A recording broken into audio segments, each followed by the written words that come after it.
হ্যাঁ হ্যালো। ভাইয়া হ্যাঁ এগুলা তুমি কি শুরু করছো বলো তো একটু। কি দিদি মাত্র না ঘর থেকে বের হইলাম আমি।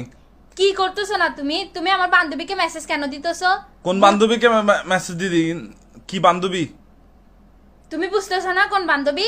এগুলা সব মিথ্যা কথা।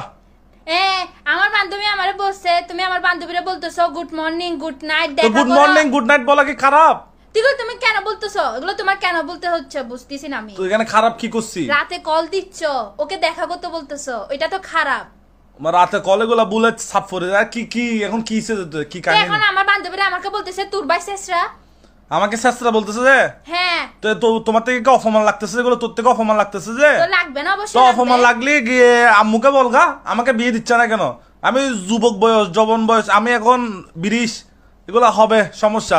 এগুলা যদি এত গায়ে লাগে আম্মুকে বলগা আমাকে বিয়ে দিতে, বুঝছস? আমা দেখো তোমার পোলা কি বলতেছে।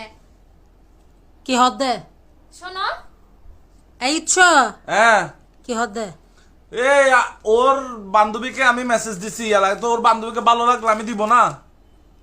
তোর বান্ধবীর কত তো ভালো লাগে। তোর বান্ধবী তোর বন্য নাই বেজেন কেন বইন? তো কিসের বইন? ও আমার কোনো বইন টইন না, এগুলো বই লাভ আছে? ইবে কিরমে হতা কিল্লাই তো তুমি আমাকে বিয়ে দিচ্ছ, তুমি আমাকে বিয়ে না দিলে তো আমি এগুলো করবোই। তোরা আগেও হই এখনো হই তোর বিয়ের বয়স না আজু তো বিয়ের বয়স না হলে কি এখন মস্কারি করতেছো তুমি? আমার 25 বছর পার হয়ে গেছে তো। এখনো তোরা আমি ফালির তারপর বউ ফাইলতাম তারপর বউর পিছনে আর গইব দিবি ফাইলতাম তো এগুলা কি তোমাকে বলছে নাকি তোমার ফালতে হবে? তুমি বিয়েটা করে দাও না, বাকিটা আল্লাহ দেখে নিবে। দেখিল নিজের তো কিছু হরণ পরে আজ কিছু নকরিয়ে নে বিয়ে করিবেলা ফলে কিস দে তুমি আমাকে আল্লাহ আল্লাহ করে সুন্দর করে বিয়েটা করে দাও, বাকিটা আল্লাহ দেখে নিবে বললাম তো আমি তোমাকে। এখনো বড় এখনো ছোট তুই তাহলে আমার কিছু করেন না, আমি এরকম গুতাবো নাজিফার বান্ধবী